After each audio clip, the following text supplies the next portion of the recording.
Amigos, nuevamente con ustedes. Bueno, y ahora está con nosotros el doctor Julio César Caroso, ya es conocido nuestro, justamente hablando sobre este tema, ya que es una persona dedicada a desarrollar diferentes instrumentos y metodologías para ver cómo es que se puede tratar mejor este tema y en la medida de lo posible erradicarla, ¿no? El doctor Julio César Caroso es presidente del Observatorio sobre Violencia y Convivencia en la Escuela, es psicólogo de profesión, ¿no? Y decano nacional del Colegio de Psicólogos del Perú. Además, lo más importante, es coautor de los siguientes libros: El bullying no es un juego, Bullying, Opiniones reunidas, Bullying y Convivencia en la Escuela. Entonces, realmente ellos tienen diferentes contribuciones dentro de esta área. Y el Observatorio sobre la Violencia y Convivencia en la Escuela es una asociación civil, obviamente sin fines de lucro, pero que tiene un importante aporte a la sociedad, como es cómo evitar que el bullying sea parte de la convivencia de nuestro día. Pero antes vamos a ver algo que tiene que ver con este tema relacionado con los derechos, porque mientras no reconozcamos nuestros derechos, que no necesariamente están constituidos en nuestra Carta Magna, pues va a ser muy difícil manejar el tema. Así es que, y nosotros estamos haciendo nuestra pequeñísima campaña de colocar aquellos otros derechos que no figuran en la Constitución en este nuevo agrupamiento, que es el segundo grupo, de toda una serie de derechos que tenemos. Así es que veamos nuestro video y después conversaremos.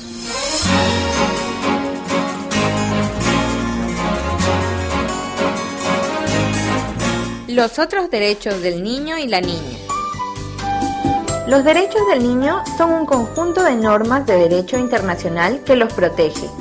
Todos y cada uno de los derechos de la infancia son inalienables e irrenunciables, por lo que ninguna persona puede desconocerlos. La primera declaración de derechos del niño fue la Declaración de Ginebra de 1924, redactada por Églantine Jebb, fundadora de Save the Children. A partir de 1979, con ocasión del Año Internacional del Niño, se comenzó a discutir una nueva declaración, fundada en nuevos principios, teniendo como resultado, en 1989, la firma en la ONU de la Convención sobre los Derechos del Niño. El 20 de noviembre, Día Internacional de los Derechos del Niño, es una fecha que nos hace recordar que el niño es una persona de derecho. Además, existen aquellos derechos que son innatos y que todo padre, madre o cuidador debe tomar en cuenta para que este niño crezca saludable en un lugar cálido y con los cuidados necesarios para su buen desarrollo. Celebrando el Día del Niño, la empresa de comunicación O Globo y UNICEF de Brasil celebraron este nuevo aniversario con un libro donde resalta estos otros derechos que no figuran en la Constitución, pero que son importantes para el buen crecimiento de nuestros niños y niñas. Conozcámoslos. El derecho a ser protegido, en casa y en su medio social. El derecho a ser estimulado física, intelectual y emocionalmente. El derecho a la libertad, para conocer, explorar y experimentar nuevas cosas. El derecho a la confianza que los papás y la sociedad deben ofrecerle. El derecho a ser reconocido, a tener su propia identidad. El derecho a ser niño y que su crecimiento y responsabilidad vaya de acuerdo a su edad. El derecho a jugar, ya que su aprendizaje se da en esta experiencia. El derecho a garabatear y pintar, para expresar y liberarse de sus angustias. El derecho a tener límites, para saber hasta dónde puede llegar. El derecho a la fantasía, para soñar, dudar, crear y recrear sus ilusiones. El derecho al amigo imaginario, para no sentirse solo.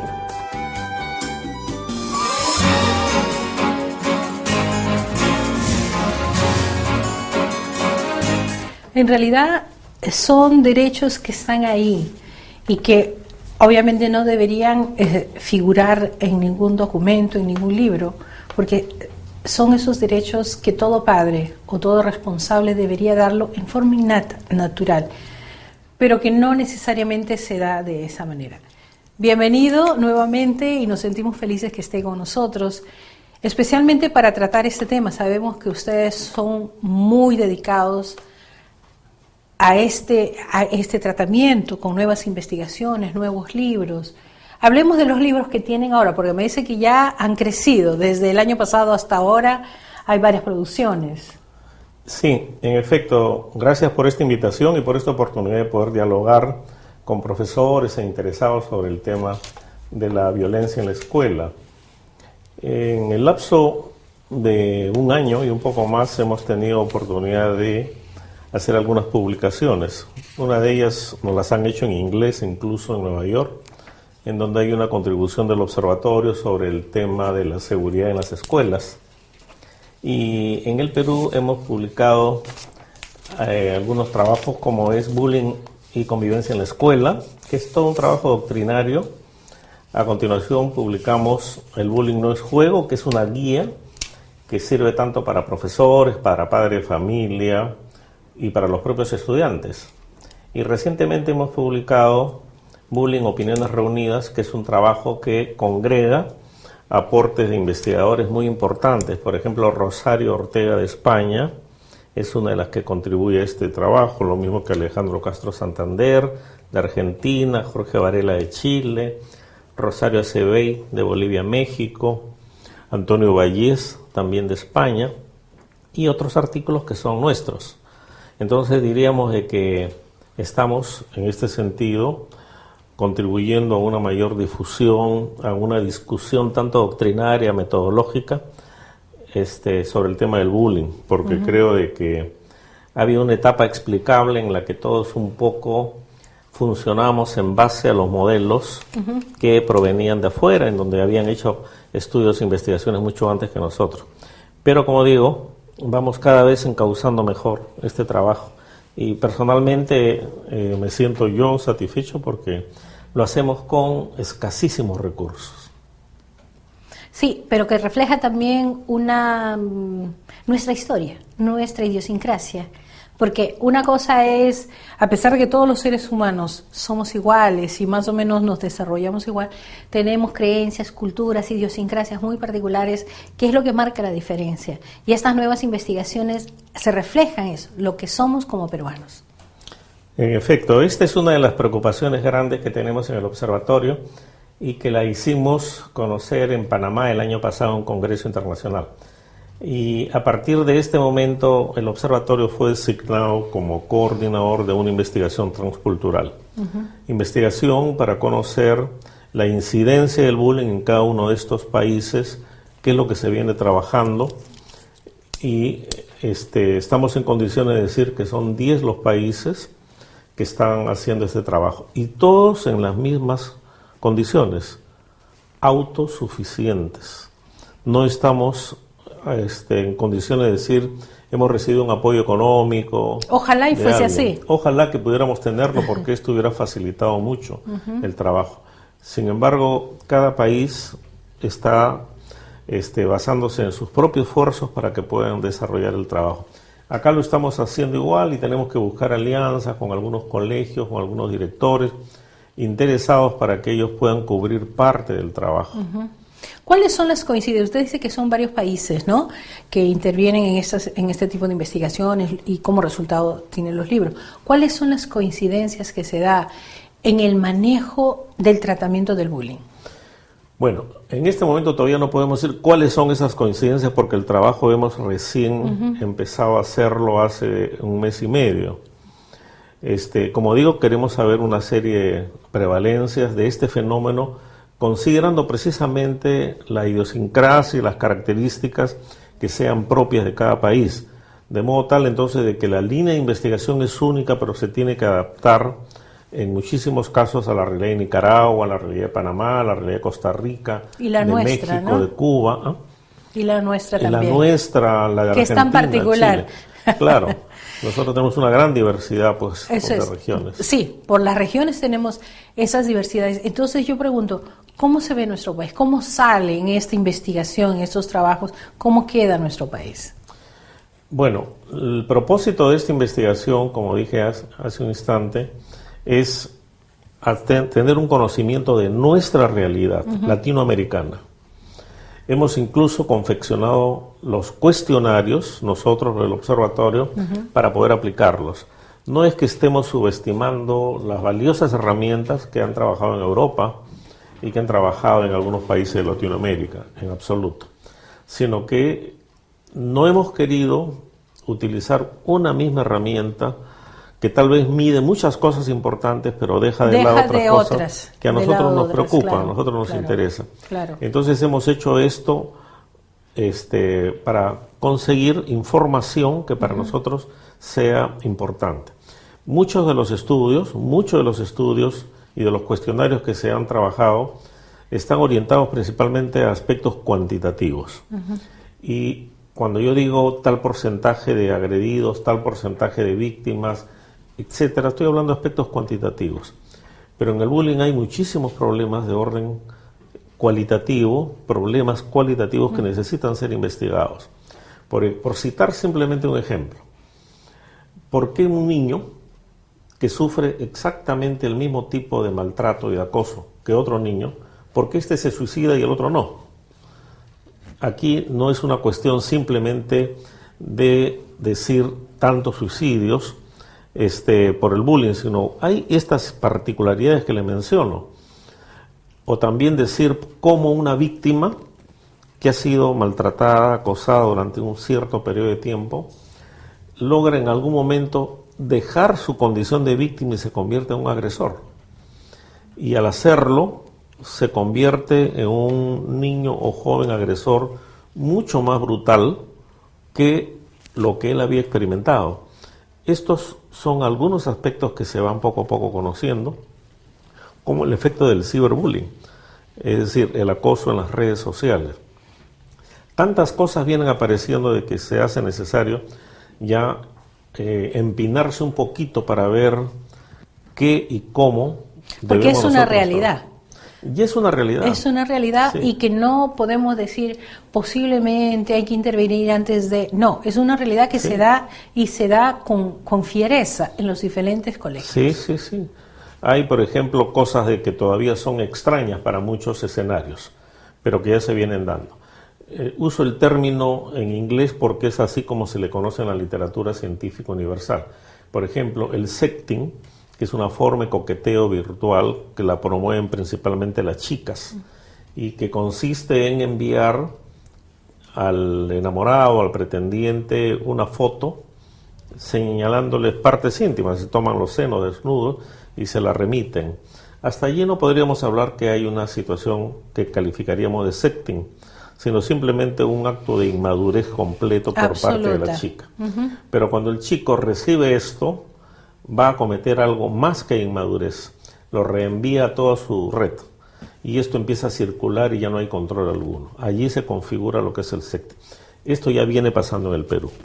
O también los diarios han hecho informaciones en algunas ocasiones de lo que ellos han llamado las peras malogradas, aludiendo a hacerse la vaca, a tirarse la pera, como lo hacían antes. Solo de que en estas circunstancias esto lo hacen en locales de alguna familia que están deshabitados y son reuniones de sexo, alcohol y drogas. Esto se conoce como una situación, como repito, ajena, todavía en el Perú, con estas calificaciones que en el mundo ya se manifiestan más bien como dating violence, relaciones de violencia, y que esta es una de sus manifestaciones. En fin, todas estas cosas no son ahorita sospechas o temores, o también el grooming que tiene que hacer con el acoso de un adulto sobre menores, ¿no? Con propósitos de buscar un acercamiento sexual, procura del menor o la menor. Que para nada es amigable. Claro, se hace pasar como un chico, como una chica para ganarse su confianza, pero después busca ya que ganar los beneficios, que no solamente es el acercamiento sexual, sino como también a veces esto se hace de muy lejos, tiene que ver algo con la pornografía infantil, que es un gran negocio en muchos países del mundo. En fin, todos estos hechos, como repito, son crecientemente preocupantes. Y muchos de los padres de familia seguimos todavía pensando de que el bullying es simplemente el empujón, la cachetada. Una agresión interna, sí, y que probablemente no vaya más allá. Soportable incluso, ¿no? Y muchos siguen creyendo, aún pese a todo lo que ha ocurrido, de que se trata de una conducta natural en los niños, en las niñas, en los jóvenes. Yo también viví eso, es su explicación de ellos. Pero su realidad era distinta a la que hoy están viviendo los chicos. La pregunta es, porque en los programas anteriores, especialmente en época de verano, pues me tocó ver a adolescentes, hombres, mujeres, en ciertos lugares con una vestimenta totalmente inapropiada, porque yo no creo que salgan así de sus casas, seguramente salen como monjas, ¿no?, totalmente cubiertas, pero cuando van a este tipo de discotecas, que yo quiero pensar que los padres no tienen idea de dónde están estas criaturas, totalmente embriagadas, borrachas y quizás consumidores de drogas, no lo sé, pero en la forma y el comportamiento que se da, y realmente en situaciones muy comprometedoras donde cualquier adulto les puede faltar el respeto, por lo menos decir qué hacen los padres bajo estas circunstancias, donde quizás la mayoría diga yo no sabía, cuando sucede una desgracia, ¿no? Sí, bueno, yo tengo una opinión sobre este problema de responsabilidad de los padres. Creo de que casi siempre el argumento más sencillo que todos tenemos a la mano es echarle la culpa a alguien. Y siempre va a haber un culpable, siempre va a haber una responsabilidad en alguien. Y la familia casi siempre es señalada como uno de los principales responsables, ¿no?, en estas cosas. Pero nadie se pregunta si las familias han recibido una preparación, una capacitación, el Estado se ha preocupado. O una advertencia, por lo menos. El Estado se ha preocupado de hacer algo de esto sobre la educación a los padres. No hay, creo yo, ninguna política en cuanto a esto. Los profesores son entrenados o son preparados para enseñar, pero resulta que con la población escolar que tienen hoy día, los recursos pedagógicos que ellos reciben para enseñar son insuficientes. Exacto. Porque tienen que abordar muchos problemas que no están dentro de su formación inicial. Claro. Entonces, creo de que este es un problema de todos, ¿no? De la sociedad en pleno. Sí, claro. Yo creo que es una cosa parodiando una consigna política de muchos años atrás, es decir, todo con los niños, nada sin ellos. Si es que realmente queremos hacer algún trabajo de prevención y de cultivar una cultura de paz. Exacto. En realidad es eso, tener una cultura de paz que nos está costando mucho poder alcanzarlas.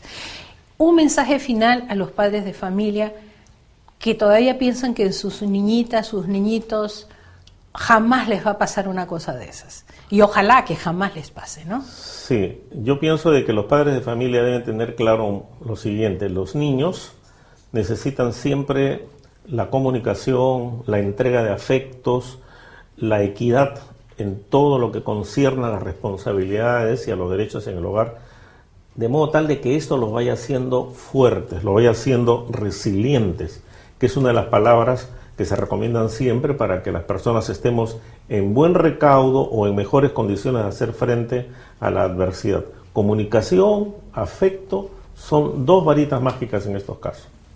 Perfecto. Realmente ya sabemos cómo manejar un poquito la relación con nuestros hijos cuando estamos en casa, ¿no? El afecto y la comunicación. Y eso no es nuevo, es de siempre. Claro. La única cosa es que hay que aprovecharla y saber aplicarla. Así es, así es. Muchísimas gracias por haber estado con nosotros. Realmente nos gustaría en otra oportunidad tratar específicamente sobre los temas de los libros que ustedes están difundiendo, porque ese es de un interés para todos. ¿Dónde los pueden ubicar? En la cadena Crisol y en la librería de la Rama Magisterial están a la venta esos libros. Perfecto, muchísimas gracias y con ustedes regresamos enseguida después de un corte.